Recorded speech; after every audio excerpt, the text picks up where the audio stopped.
After Kumi and I got some tents and went on a 2-day camping trip with my brothers and niece, we decided since we had to rent a car for a few more days, it was time to go explore a bit more.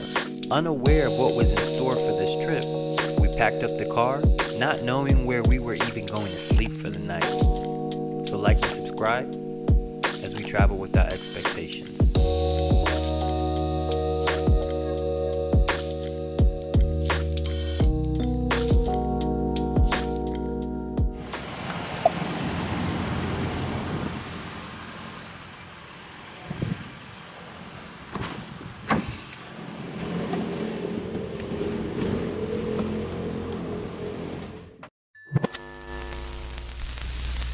We were just coming out of our house, which is this corner. You saw I was filming this right here. And we came out right here, turning left, and there was a car coming from this side and hit our car. I was the closest witness for this car accident. And I said, he's not looking, he's on the phone.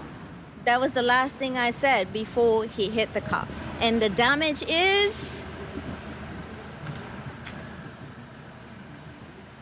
this. This is where he hit us. And we were coming in probably less than 5 kilometers per hour. And that's the damage he says we made. So let's see what happens. In the road when he hit me. I wasn't just coming, I was already turning. And he hit me. This is your driving license? Yes, sir. Take this. Oh. This is... What's that? Breathalyzer. Oh.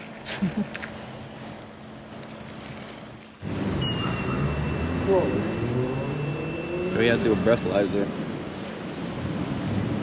I already know it's gonna be my fault. Normally when it's local versus foreigner in a thing that involves a local cop, 10 times out of 10 they side with the local. He was on the phone and he hit us in another car. It's clearly not our fault. Number 2 call. Okay, call them. And tell them that you... I told you. Anytime you're in a foreign country, police always side with the local. It doesn't matter if he's on his phone, he wasn't looking. Of course, it's my fucking fault.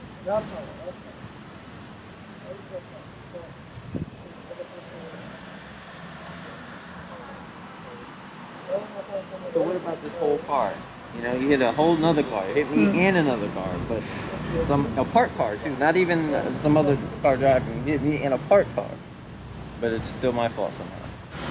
So how is it my fault? It's okay for him to be on the phone and hit 2 cars, but it's still my fault?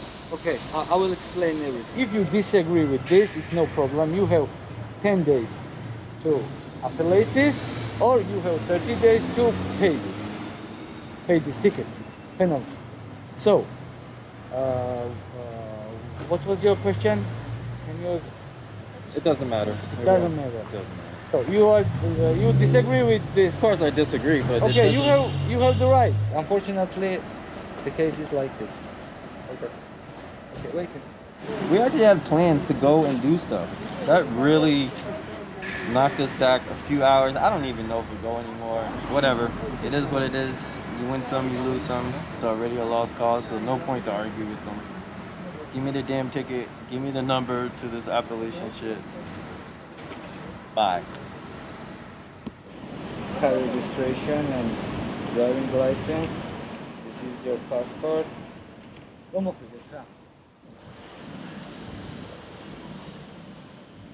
Now we're finally about to leave.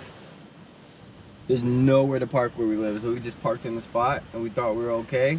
But now there's a gate here that's closed that we think you need one of those buttons to open the gate, and now we're stuck behind it. I don't even know how we're gonna get out.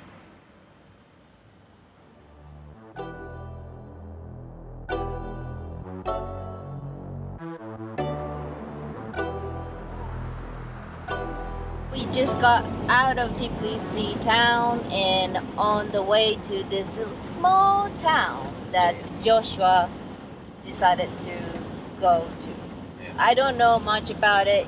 He chose this one, and I have a question. Why you chose this specific small town in Georgia? Well, for one, it's called Chiatura, and it's a mining town, or it was an old mining town. I don't know if it still is. And what first intrigued me is the cable car system that they have there. It's so old. I honestly thought just the pictures, it's just a place where you go and you see these out of order cable cars you can take pictures with. But come to do a little more research, it's actually still operational for the locals to get around the city, because I guess they're in the mountain ranges, and so something that can take 30 minutes normally traveling takes 5 minutes. So they still use these cable cars that look like they should not be in use. They look super sketchy, and that first intrigued me.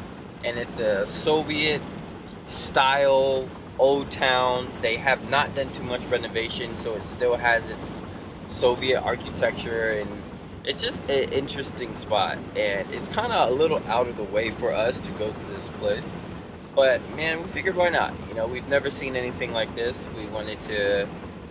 I really wanted to get this experience, and dragging her along the way, and we're gonna go check it out. It is 2 hours away, almost 3 hours away from Tbilisi. But I'm getting hungry, so I would like to stop at the next city and grab something to eat. Yes, Mom? Yeah, me too.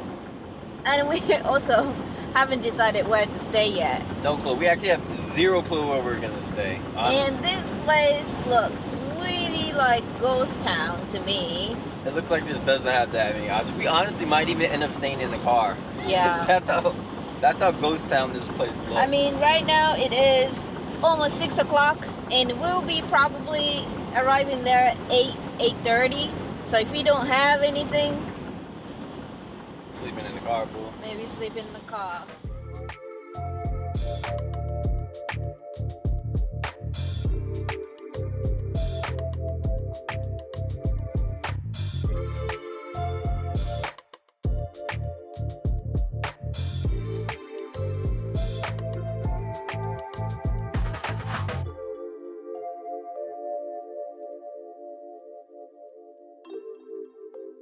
It's a small town, Gori, that we just arrived, and we are going to get something to eat. Oh, that was a nice coffee shop. They might have something good. Okay, I have to go around. We're all about that coffee life. But we're trying to figure out. Town is very pretty, Yeah. but it's very much closed. Closed. Whole town. Hopefully this restaurant's open. We don't know yet. Pretty town and a nice mountain in the back.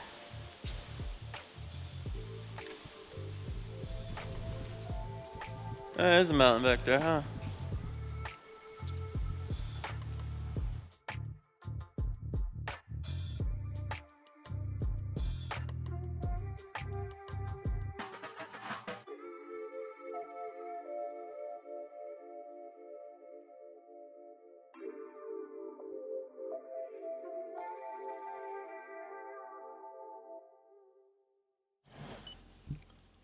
Good morning, boo.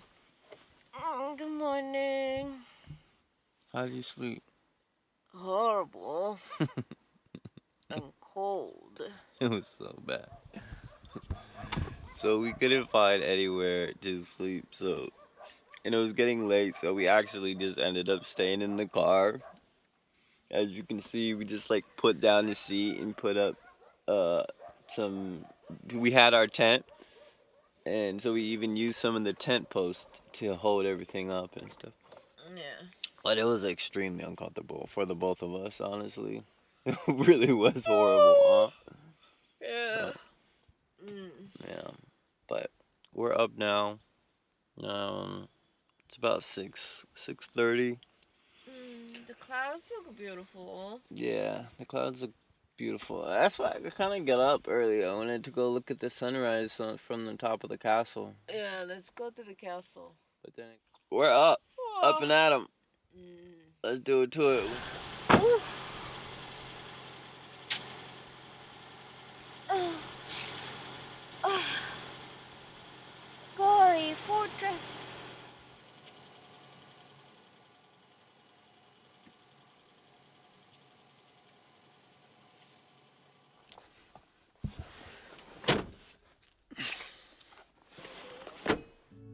Gore Fortress is in the center of the town, situated on top of a rocky hill, once used for a guarding post for the trading route.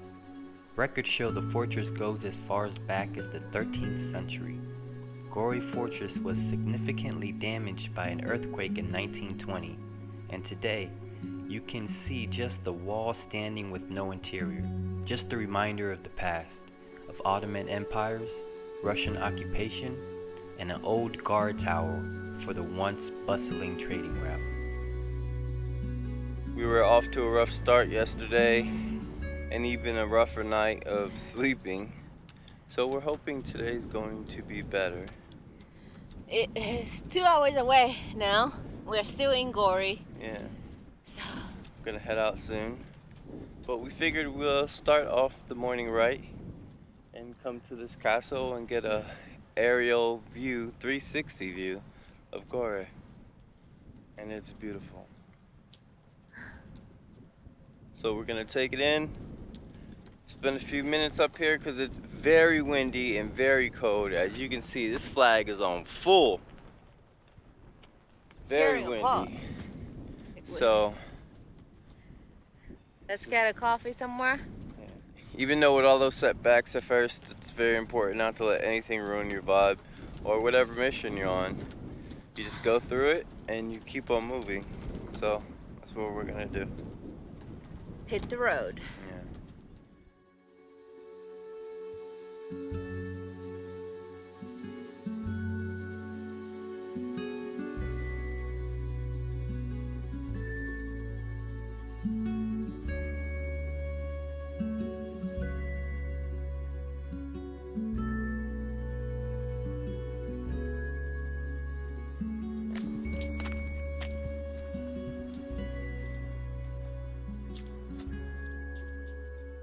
On the way down as we're leaving, it's really sad actually. You see so much graffiti on this castle, and it's almost like not having respect for your own heritage. It really sucks to see this. It just destroys the whole authentic vibe that you have here. You have this ancient whatever century castle, and then you see graffiti all over the walls. It's really sad actually. And it really takes away from it. But what are you gonna do, you know? What can you do?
That looks so different seeing that, you know. You can tell that this really is a mining town. I mean, you're driving down the road, you're seeing the cable cars, but it's only from what they're mining out of the mountains. Everything's black. On the roads, you just see dust, black dust. Even in the river, as you see, the whole river is just black. And you really get an eerie feeling. Half these buildings, they look abandoned, but they're actually still functioning, mining, dropping off stuff at these buildings. So we thought there was going to be a lot more abandoned buildings and cable cars and stuff. And right now, it just looked like those buildings are actually being used. And right now, the only cable cars that we find are the ones that are transporting out of the mountains. It really is a different vibe being here. And as also, there's nothing but mining trucks passing us and driving along this highway, as you can see right here. But we can't get out and really walk around and explore too much because it is raining on and off and it's gloomy. But considering where we are and the history of Chernobyl that happened here as well in Georgia, this actually seems pretty fitting for this setting at the moment. But let's keep going.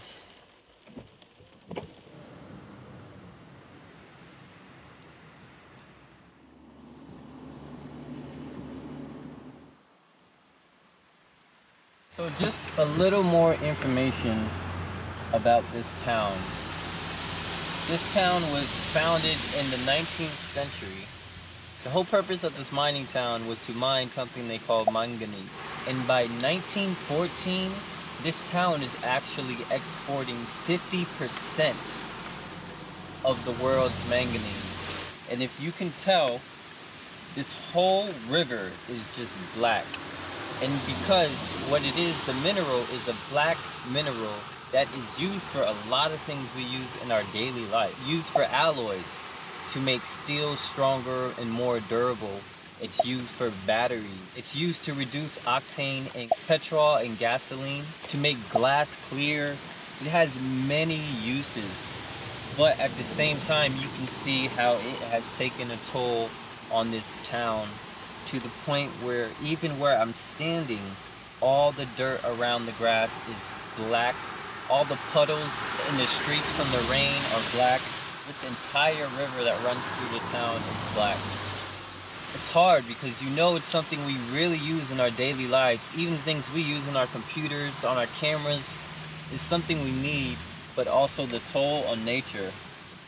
I don't know if it's worth it. It's starting to rain a lot harder now, so we gotta get out of here. Let's go. Manganese? Manganese. The whole purpose of this mining town was to mine what they call manganese. Manganese. What they call manganese. Manganese. Manganese. God damn it. Manganese? Manganese. The whole purpose of this mining town, manganese. Did I say it right?